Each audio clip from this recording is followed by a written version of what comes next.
quels sont les principaux impacts du changement climatique ici au Niger et quelles sont les mesures qui sont prises dans le cadre du projet pour y remédier? Merci de votre question et de l'opportunité que vous nous donnez pour parler un peu du changement climatique au Niger. Donc, pour parler vraiment des impacts, il faut d'abord que je vous dise quels sont vraiment les grands risques climatiques au Niger. Nous avons les sécheresses, nous avons les inondations, nous avons aussi les vents de poussière, ainsi que les hautes températures et aussi l'évasion aquatienne. Donc nous avons 5 grands risques climatiques au Niger.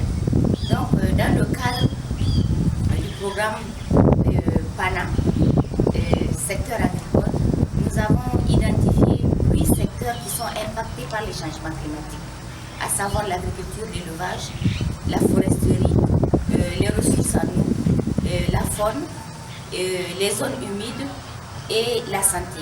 Tous ces secteurs sont vraiment impactés par les 5 risques climatiques dont je vous ai parlé. Et quelles sont les mesures qui sont prises dans le cadre du projet pour y remédier?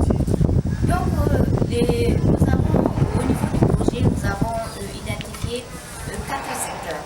L'agriculture, l'élevage, le secteur eau et la foresterie. Et dans le cadre du projet, pour pouvoir faire face au changement climatique, nous avons prévu des activités d'agriculture, à savoir, nous avons introduit les semences améliorées, nous avons fait du maraîchage, nous avons fait quelques activités d'AGR, à savoir l'embouche ovine, et au niveau de la santé, nous avons fait beaucoup d'informations, sensibilisation sur les maladies liées au climat. Et quel est le plus grand défi que vous avez rencontré jusqu'à l'heure actuelle? Il y en a plusieurs. Le plus grand défi, c'est surtout au niveau des activités, c'est le problème financier. Nous avons d'abord le problème d'eau qui est vraiment lié au problème financier. C'est le problème d'eau qui est vraiment le plus grand défi. Ensuite, il y a l'analphabétisme de certains acteurs tels les femmes. Et nous avons aussi comme défi vraiment le problème financier qui revient encore toujours.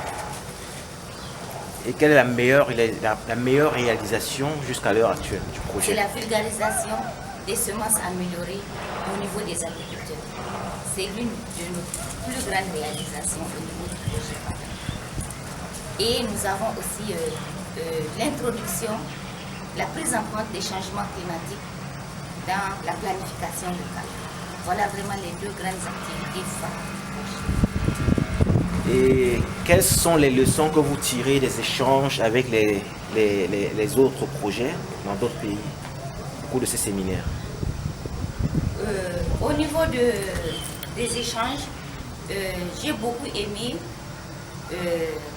toutes les activités